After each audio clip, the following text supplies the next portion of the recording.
Assalamualaikum warahmatullahi taala wabarakatuh. Al-Fatihah. A'udzubillahi minasyaitonir rajim.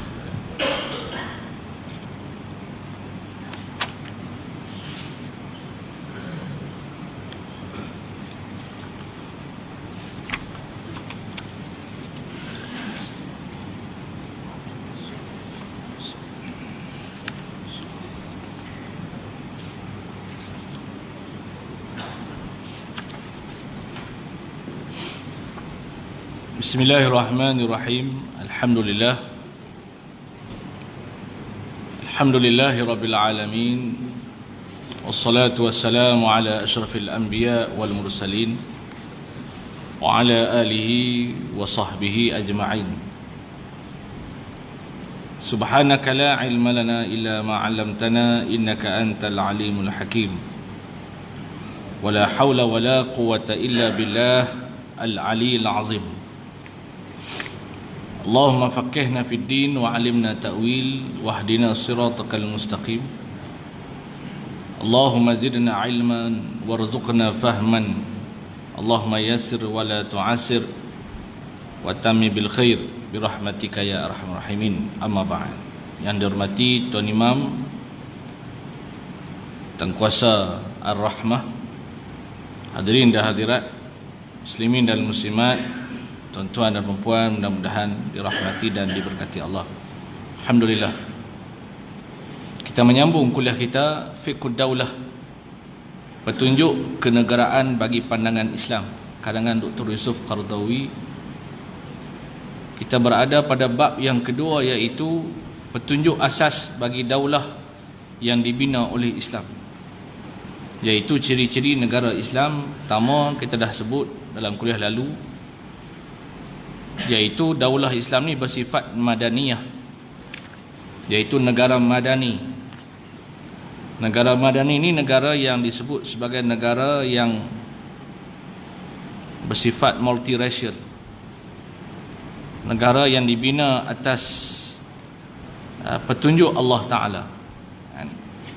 Yang keduanya, daulah yang bersifat alamiah, yang bersifat antarabangsa, dalam arti kata tidak merujuk kepada sebuah negara yang bersifat satu kaum, satu puak, tapi menerima konsep kepelbagaian dan agama yang berbeza. Yang ketiga iaitu daulah, pada malam kita sambung, daulah yang berdasarkan syariat, berperlembagaan. Daulah yang berasaskan syariat, berperlembagaan, berdasarkan ayat Al-Quran Al-Karim, wa inihkum bainahum bima anzala wa anihkum bainahum bima anzalallah wa la tattabi' ahwa'ahum wahdharhum an yaftinuka 'an ba'di ma anzalallahu ilaik. Berhukumlah kamu dengan apa yang di antara kamu dengan apa yang diturunkan oleh Allah, dan jangan ikut hawa nafsu mereka, dan berwaspadalah akan fitnah mereka ke atas kamu atas segala apa yang telah diturunkan oleh Allah kepada kamu. Jadi ayat ini adalah ayat yang dipegang sebagai ayat perintah Allah Ta'ala. Allah Ta'ala suruh berhukum di kalangan manusia dengan apa yang diturunkan oleh Allah Subhanahu Wa Ta'ala. Jadi daulah Islamiah itu berdasarkan syariat. Syariat dalam arti kata bukan syariat yang tersimpan dalam Al-Quran, tapi syariat yang didaulatkan, yakni yang diperlembagaankan. Memang kita boleh bangga bahawa dalam Al-Quran ini terdapat syariat, tetapi kalau tidak didaulatkan, maka Quran itu tinggal Al-Quran sahaja. Hukum-hukum Allah itu tersimpan dalam Al-Quran dan tidak mampu untuk berfungsi kecuali ia diperlembagaankan, yakni didaulatkan. Dan juga ayat ini, wa man lam yahkum bima anzalallah fa ulaika humul kafirun. Dan siapa yang tidak menghukum dengan apa yang diturunkan Allah kerana mengingkarinya, maka mereka itulah orang yang kafir. Wa man lam yahkum bima anzalallahu fa ulaika humuz zalimun. dan siapa yang tidak berhukum dengan apa yang diturunkan oleh Allah, maka mereka itulah orang yang zalim. Wa man lam yahkum bima anzalallahu fa ulaika humul fasiqun. Dan siapa yang tidak berhukum dengan apa yang diturunkan oleh Allah, maka orang itulah yang fasik. Surah Al-Maidah. Ayat ini walaupun diturunkan menjelaskan tentang keadaan ahli kitab, asal ayat ini diturunkan kepada sikap ahli kitab.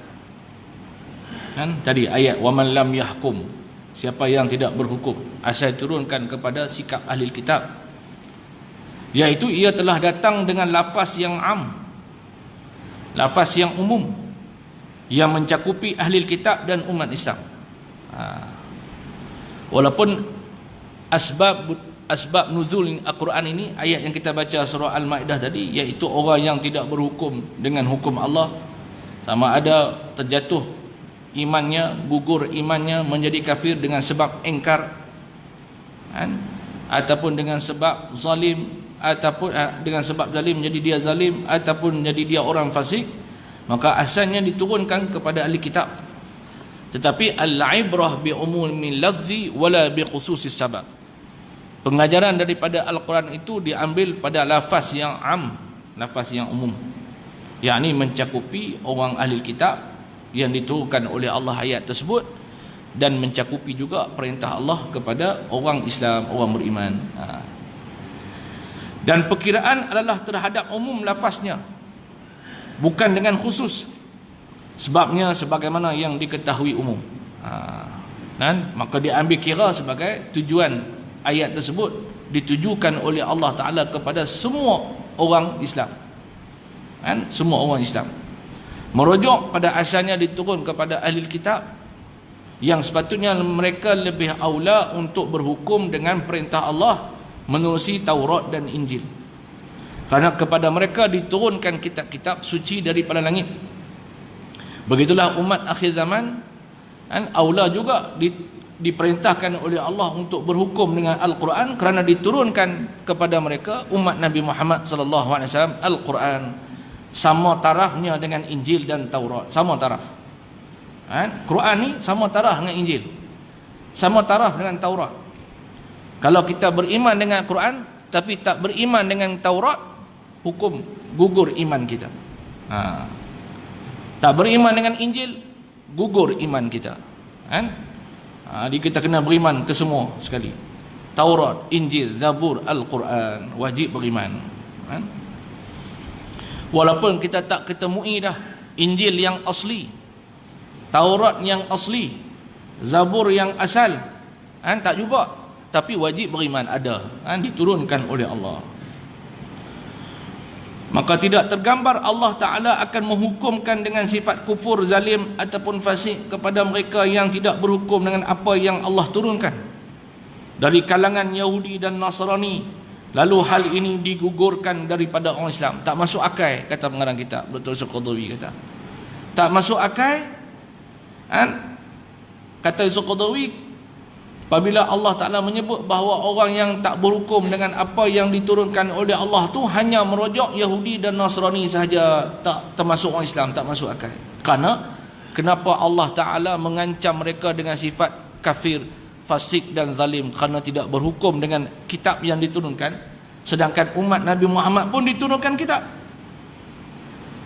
Umat Nabi Muhammad sallallahu alaihi wasallam pun diturunkan Al-Quran kepada mereka, maka dihukumkan sama umum lafaz tersebut. Barang siapa yang tak berhukum dengan Al-Quran, kafir, zalim dan fasik, kerana ingkar, kerana ingkar. Maka keadilan Allah adalah satu. Apa yang telah diturunkan Allah kepada Nabi Muhammad tidak berbeza dengan apa yang telah diturunkan kepada Musa dan Isa, tak, sama.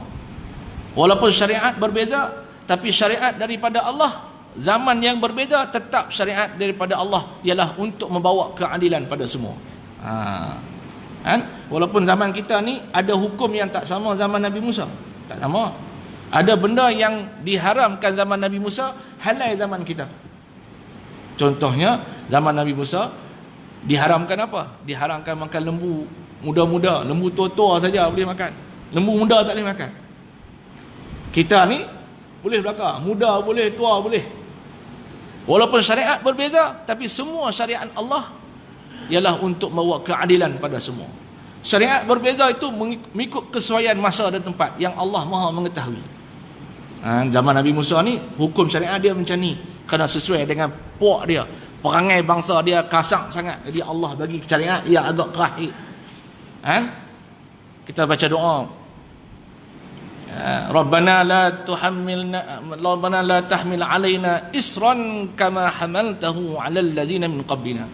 Ya Tuhan kami, jangan engkau memberatkan ke atas kami satu pemberat, satu hukuman yang berat sebagaimana engkau telah menjatuhkan hukuman ataupun menetapkan hukum kepada umat sebelum daripada kami. Kata ulama, hukum yang berat ni kepada siapa? Umat Nabi Musa, Yahudi, bangsa Israel. Hukum dia agak berat, tapi sesuai dengan bangsa tu. Maknanya Allah turun syariat memang sesuai dengan puak mereka, perangai macam ni, perangai macam ni, sesuai. Semuanya ialah kerana Allah mengetahui keadilan pada manusia. Zaman kita pula Allah turun syariat untuk akhir zaman yang relevan sepanjang zaman, yang Allah tahu kesesuaian sampai hari kiamat. Allah tahu kesesuaian kita, Allah lebih tahu.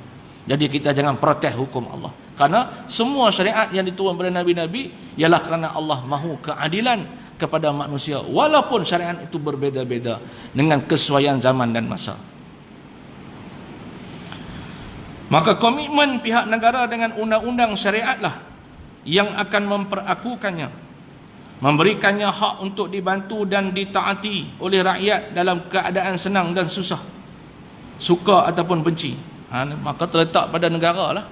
Kata pengarang kitab Al-Qurtubi kata terletak pada kerajaan memberikan komitmen untuk beri ruang kepada syariat untuk ditegakkan.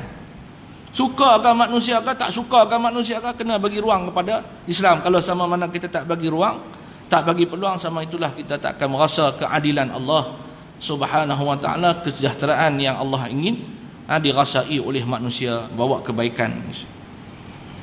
Ia akan menghapuskan apabila ia melencong daripada manhaj dan sistem ini. Ia akan menghapuskan hak perakuan daripadanya dan gugurlah kewajipan mentaatinya daripada rakyat. Taat hanyalah dalam perkara ma'ruf dan tidak boleh mentaati makhluk dalam melakukan maksiat kepada Allah Ta'ala. Jadi pemerintah tanggungjawab untuk melaksanakan, sama mana dia tanggungjawab melaksanakan perintah Allah. Ketaatan kita kepada pemerintah sama mana dia taat melaksanakan perintah Allah Ta'ala. Itu tanggungjawab kita. Dan tidak boleh mentaati makhluk dalam melakukan pengingkaran pada Allah. Allah tak benarkan. Tak boleh. Bukan hanya kita disoalkan oleh Allah Ta'ala, pemimpin disoal oleh Allah, rakyat yang menyokong pemimpin pun ditanya oleh Allah. Allah tanya. Kita baca suratul Ahzab, atihim da'fan minal azab. Ahli neraka mengadu ke Allah, ya Allah, kami yang mentaati pemimpin kami dan kami diazab kerana mereka, dan berilah kepada pemimpin kami 2 kali ganda azab ke atas sebagaimana kami terima. Jadi maknanya bukan hanya pemimpin yang memimpin melakukan perkara mungkar, tidak melaksanakan perintah Allah, dihukum oleh Allah di akhirat. Malah rakyat yang mentaati pimpin yang tak melaksanakan perintah Allah pun dihukum oleh Allah. Dan mereka mengadu ke Allah kerana mereka taat pemimpin daripada taat Allah. Maka mereka minta ke Allah supaya gandakan 2 kali ganda. Tapi azab sekali ganda ke 2 kali ganda ke neraka sama ya. Sekali ke 2 kali ganda ke sama ya, azab neraka ni teruk. Tak terbayang. Maka dalam hadis muttafaq alaih dinyatakan, as-sam'u wa ta'atu haqqun 'alal mar'il muslim fima ahabba wa kariha ma lam yu'mar bi ma'siyah, fa idza umira bi ma'siyatin fala sam'a wala ta'ah. Terjemahannya, mendengar dan patuh adalah satu kewajipan terhadap seorang muslim dalam apa yang dia suka dan benci, selagi mana dia tidak diperintah dengan maksiat. Kita disuruh benda yang kita tak suka pun kita kena patuh, sama mana perintah yang disuruh tadi tak bercanggah dengan perintah Allah, bukan dalam perkara maksiat. Dan Abu Bakar berkata dalam ucapannya, taatilah aku sebagaimana aku mentaati Allah dalam urusan kamu. Sekiranya aku melakukan maksiat terhadap Allah, maka tidak wajib kamu mentaati aku. Kan dia sebut kan Abu Bakar As-Siddiq ketika mana diberikan petabalan menjadi khalifah pertama, maka dia berucap, kata, ikutlah aku sama mana aku ikut perintah Allah. Sekiranya sebahagian negara moden yang berbangga dengan komitmennya terhadap kekuasaan undang-undang dan pegangan kukuh dengan perlembagaan, maka negara Islam yang beriltizam dengan syarak tidak akan terkeluar daripadanya. Kalau kita memerintah ikut perlembagaan, begitu juga kita kena memerintah ikut Al-Quran. Semua orang pemimpin kita memerintah, kita ikut perlembagaan, rule of law. Ikut memerintah, ikut perlembagaan. Tapi kita sebagai orang Islam bukan hanya tertakluk pada perlembagaan saja, kita takluk pada Al-Quran juga. Kita boleh bagi komitmen untuk perintah angkat sumpah ikut perlembagaan, samalah juga kita berbai'ah angkat sumpah untuk ikut Al-Quran dan perintah Allah dan Nabi SAW. Itu komitmen kita. Itu sebagai negara yang sepatutnya yang dikatakan negara Islam. Dan ia menjadi undang-undangnya. Menjadi undang-undang. Iltizam kepada perintah Allah tu bukan sekadar khayalan, tapi dia menjadi undang-undang yang direalisasikan, yang mewajibkan dia beramal dengannya, yang wajib beramal. Sebab itu jadi syariat yang berperlembagaan. Kita tahu dalam Quran sebut, tapi apa yang dalam Al-Quran itu tidak diangkat sebagai perlembagaan, tak dia apa? Tak dia apa? Hukum dalam Al-Quran kalau tak digubalkan, diaktakan, kemudian digeluskan di parlimen, tak dia apa? Maka komitmen itu wajib bagi sebuah negara Islam, beramal dengannya dan menjadikan undang-undangnya mewajibkan untuk beramal dengannya dan merujuk kepadanya. Merujuk, dia mesti syariat itu diperlembagaankan dan dirujuk pada setiap tindakan. Kalau kita buat begini macam mana? Kalau kita perkenalkan cukai ini, macam mana pandangan cukai ini dari sudut pandangan Islam? Barulah kalau selari dengan Islam, kita teruskan, proceed. Kalau tak selari dengan Islam, maka kita undur balik. Ini kaedah bagaimana syariat itu berperlembagaan. Kalau tidak, maka kita duk khayal gitu. Kita bangga Quran hebat gitu, tapi tak diperlembagaankan. Jadi ini orang Islam kena lihat, barulah ini ciri-ciri sebuah negara Islam, dan merujuk kepadanya sehingga dia layak mendapat keredaan Allah dan diterima oleh manusia. Baru dapat keredaan Allah. Itu maknanya pentingnya kita memerintah untuk mendapat dengan syariat, kerana kita beroleh redha Allah Ta'ala. Man iltamasa ridhan nas bisaqtin, man iltamasa ridha Allah bisaqtin nas kafallahu mu'natan nas wa man iltamasa ridhan nas bi sakhtillah wakalallahu ilaihin nas wakalallahu ilan nas. Atau kama qala Rasulullah sallallahu alaihi wasallam, Nabi kata, barang siapa yang mencari redha Allah walaupun mendapat kemurkaan manusia, Allah Ta'ala cukupkan baginya manusia. Maknanya dia tak berhajat, dia tak takut. Allah Ta'ala ni sentiasa jaga dia, tolong dia. Barang siapa yang mencari redha manusia dalam keadaan mendapat murka Allah Ta'ala, maka Allah Ta'ala serahkan urusan manusia kepadanya, yakni Allah tidak membantunya. Jadi kita insya-Allah mencari keredaan Allah. Negara Islam tidak mementingkan bentuk yang perlu diambil dan nama yang diletakkan padanya, walaupun secara sejarahnya dinamakan sebagai imamah khalifah. Dalam konsep negara Islam ni kita tak standardkan mesti kena panggil khalifah, tak perlu panggil imam pun tak apa, nak panggil Perdana Menteri boleh, presiden boleh. Tapi presiden ni bagi negara yang bagi pahaman dunia sekarang, presiden ni tak ada raja lah. Perdana Menteri ni ada lagi raja. Tapi nak pun nama apa boleh, tak sebenarnya khalifah. Bila Islam merintah ni kita tukarlah, tak panggil Perdana Menteri lah, panggil khalifah. Tak semestinya, panggil menteri juga. Tak perlu kita kata kena tukar khalifah, kena panggil Amirul Mukminin, tak payah. Tak perlu. Panggillah apa yang bersesuaian pun. Walaupun sejarahnya negara Islam ni pernah pakai perkataan imam, pernah memakai perkataan Amirul Mukminin, pernah menggunakan perkataan khalifah, itu dalam sejarah. Tapi di zaman moden tak guna pun tak apa, sama mana maksud sampai.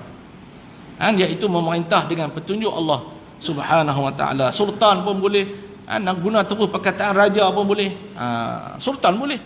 Zaman dulu tanah Melayu pemerintahnya menggunakan perkataan sultan, diubah. Sebelumnya di zaman Hindu dipanggil raja-raja. Di zaman Islam sultan.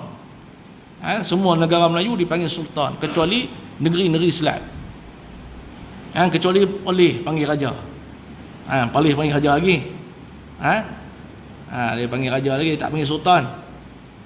Kedah sultan, Perak sultan, Terengganu Kelantan sultan, Pahang sultan, Johor sultan, Melaka, Pulau Pinang, ini yang di-Pertuan besar. Perlis raja kekal. Tak ada apa, tak ada masalah. Tak ada masalah, sama mana patuh pada perintah Allah. Konsep dia bukan nama tu yang penting. Konsep dia ialah pengisian itu. Buh nama apa pun, jawatan itu tidak penting. Itu boleh berubah dari masa ke semasa.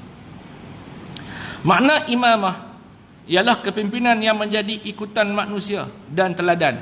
Kerana digunakan perkataan imam zaman pemerintahan Islam dahulu dipanggil imamah. Kenapa? Kerana maksud imam ialah orang yang duduk depan, yang lain ikut dia, mengambil konsep solat.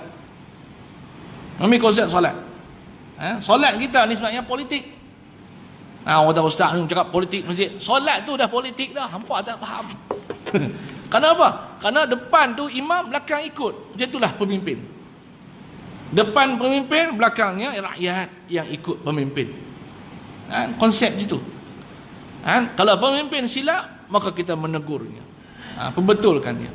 Itu konsep imamah. Sebab itu dalam sejarah tamadun Islam, pemimpin-pemimpin negara Islam dipanggil imam.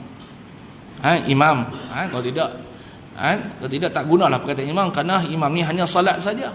Tapi pada zaman Islam dulu pernah dipanggil imam.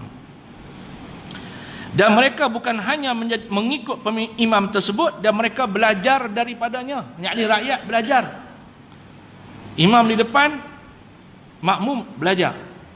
Kerana ada orang yang baru datang masuk, baru nak semayang, dia tengok orang semayang, ialah dia tengok imam semayang. Apa yang imam buat itulah sembahyang yang sebenarnya. Kita pun macam tu. Macam imam kita yang memimpin salat. Bagaimana sembahyang yang betul? Imamlah kita sembahyang yang betul. Itu yang paling betul di kalangan kita. Sebab itu diangkat imam itu dalam salat ialah orang yang terbaik di kalangan kita dalam konteks sembahyang. Kalau ada dua ustaz, seorang yang paling baca sedap.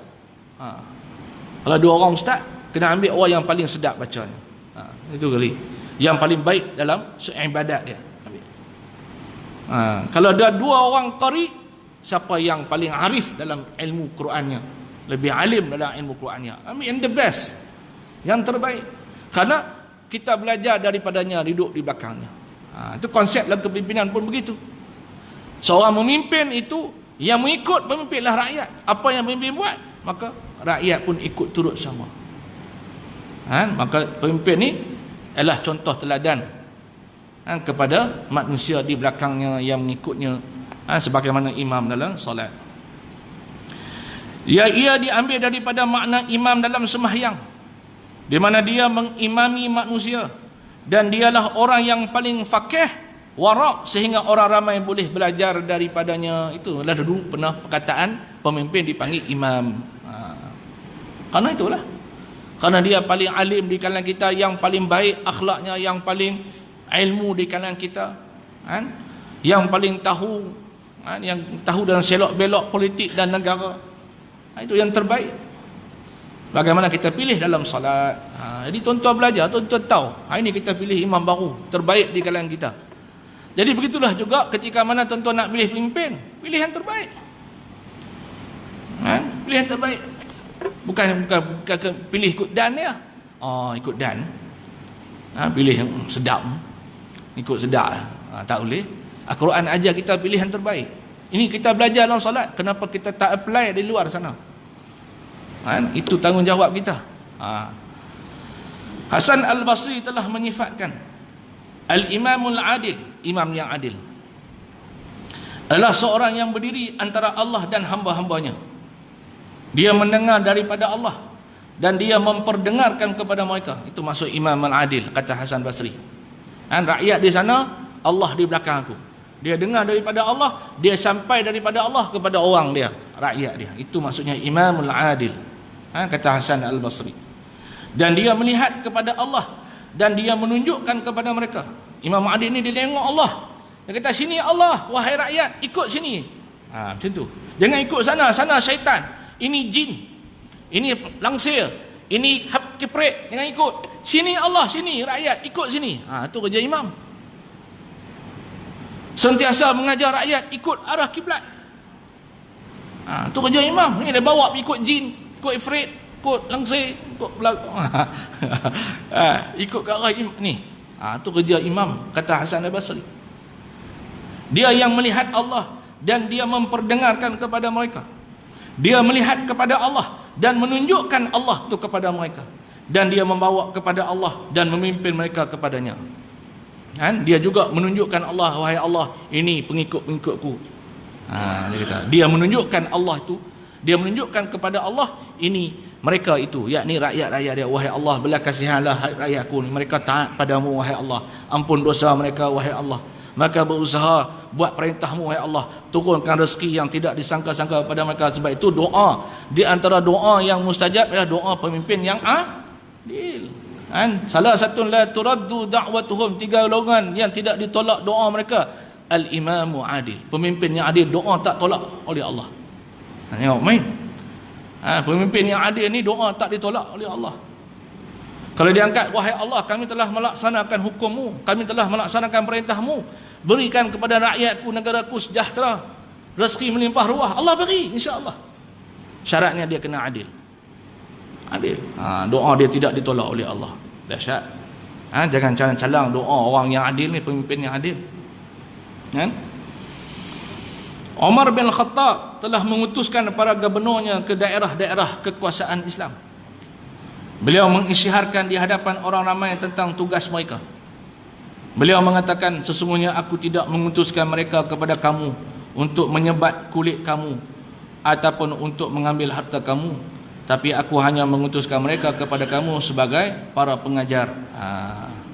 Ketika dia lantik gubernur-gubernur, dia pesan kat gubernur-gubernur, dia beritahu depan rakyat dia, ni gubernur-gubernur ni, menteri besar ni, aku lantik mereka ke daerah-daerah yang berbeza-beza, bukan untuk menzalimi kamu. Kerja mereka ialah mengajar kamu, memimpin kamu, menunjukkan jalan ke arah yang benar kepada kamu. Itu kerja dia, tanggungjawab dia, macam dia guru kamu. Berperanan itu, bukan hanya itu maksud imam. Kenapa digunakan perkataan imam di dalam sejarah Islam? Karena dalam Islam ni, pengistilahan dia tu bukan sekadar istilah, dia ada makna yang tersendiri dan dibuat berdasarkan makna. Macam kita sembahyang lah. Apa maksud sembahyang? Sembahyang apa tuan-tuan? Sembahyang ni kena belajar lah apa sembahyang. Sembahyang ni bukan pergerakan saja. Sembahyang innama musalli munajin rabbah. Adapun hanya orang yang salat itu orang yang bermunajat. Munajat ni apa? Orang yang berbisik-bisik dengan Tuhan, bercakap-cakap dengan Allah. Ini solat. Kalau kita mari ni sekadar bergerak tahu, walaupun dalam hukum fiqh, dalam kitab fiqh, solat tu apa dia? Solat ni bermaksud segala pergerakan bermula dengan niat, bermula takbiratul ihram sehingga beri salam dengan syarat-syarat dan rukun-rukunnya. Itu maksud solat. Tapi falsafah solat tu apa dia? Innama musalli munajin rabbah. Adapun hanya sahanya orang yang salat itu orang yang bermunajat dengan Tuhan dia. Bila kita nak cakap dengan Allah, sembahyang lah. Jadi kalau kita mari faham istilah maksud salat, as-salah, usalli, aku nak bermunajat dengan Tuhanku ni, aku main nak cakap, wahai Allah, bismillah dengan namamu wahai Allah, alhamdulillah puji bagimu wahai Allah yang maha pengasih, iyyaka na'budu, engkau lah maha yang aku sembah, iyyaka nasta'in, engkau lah aku minta pertolongan, ihdina, tunjuklah petunjuk padaku wahai. Ni lah baru faham salat masuk. Ini duk mari selesai. Bagi salam tak sedap, oh salam dah. Ikut assalamualaikum warahmatullahi wabarakatuh, habis dah.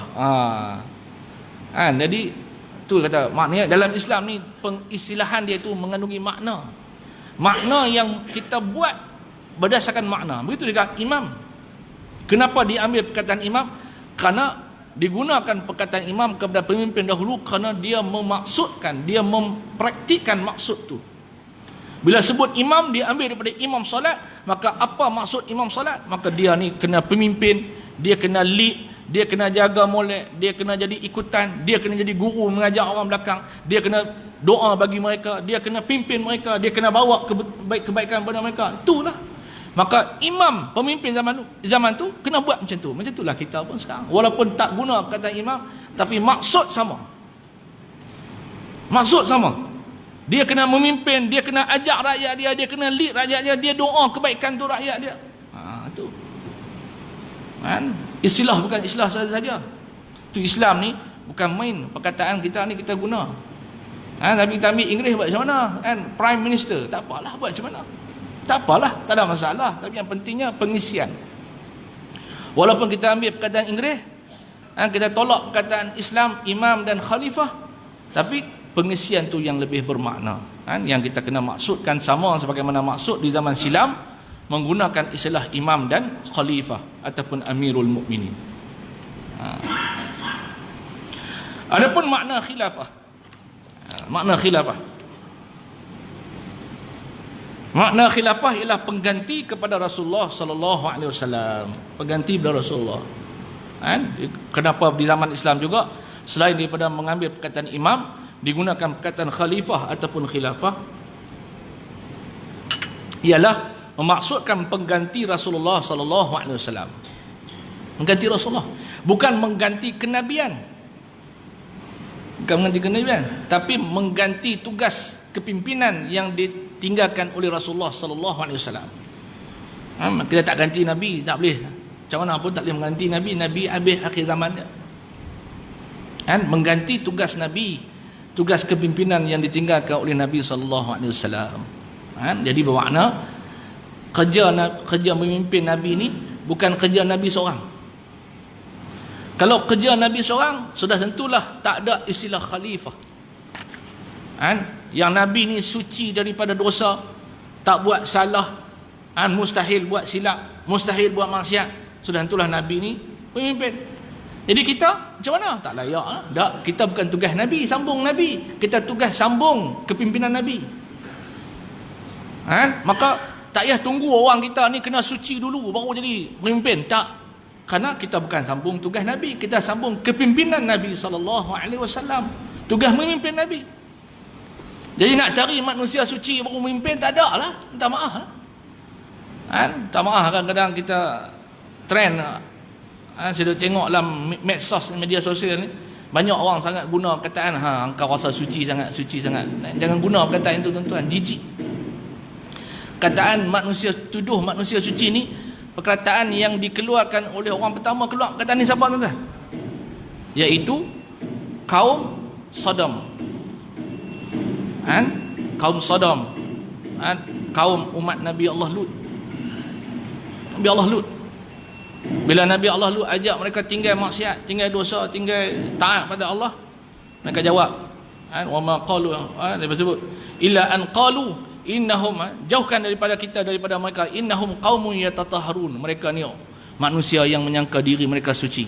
Tengok ayat ni, ayat orang yang dilaknat oleh Allah, diazab oleh Allah. Jangan guna ayat ini, jangan kita guna. Tak suka orang tu pun jangan kita guna ayat tu. Ayat ni ayat yang dilaknat oleh Allah Ta'ala, kaum yang dilaknat oleh Allah. Jangan sekali guna. Kamu sangka suci, jangan guna ayat tu. Tak baik guna ayat yang Allah murka, yang dikeluarkan oleh lidah-lidah orang yang Allah laknat, Allah turun azab. Jangan guna ayat tersebut.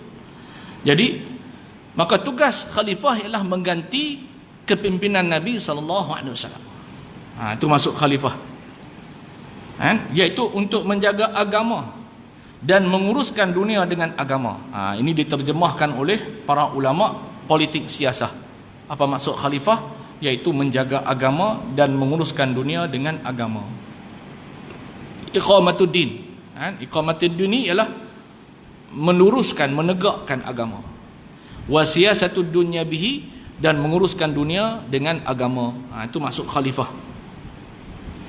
Sebagaimana yang diungkapkan oleh Taftazani dan Ibn Khaldun dan ulama selainnya, pengarang kitab Ahkam Sultaniyah dan lain-lainnya, Imam Mawardi, Ibn Khaldun yang mengarang kitab Muqaddimah, semuanya mentafsirkan masuk khalifah dengan penjaga agama. Pemimpin ni bersifat penjaga agama dan menguruskan dunia dengan agama. Al-imam dan al-khalifah ataupun ketua negara boleh digunakan. Tak guna perkataan imam pun boleh, tak guna perkataan khalifah boleh, guna perkataan ketua negara ke, raja ke, sultan ke, apa pun. Ialah seorang manusia yang boleh betul dan boleh silap, boleh berbuat baik dan boleh berlaku jahat. Maka menjadi kewajipan umat Islam apabila dia betul dan berbuat baik, membantunya. Sama mana dia manusia, dia boleh buat silap, dia boleh buat baik. Kecuali Rasulullah sallallahu alaihi wasallam. Nabi ni tak ada, kata ulama, sebagian ulama, tak ada yang nabi-nabi buat silap. Tapi ada kalanya Allah Ta'ala takdirkan Nabi ni buat satu perkara yang dianggap silap tapi tak silap, tapi sengaja Allah Ta'ala takdirkan begitu supaya Allah nak bagi pengajaran pada kita. Allah memperbetulkan Nabi, Allah pandu Nabi. Kadang-kadang Nabi nak buat macam ni, Allah Ta'ala tegur Nabi, maka Nabi pun betul balik. Dalam hakikatnya Nabi tidak buat kesilapan. Yang buat kesilapan ialah manusia.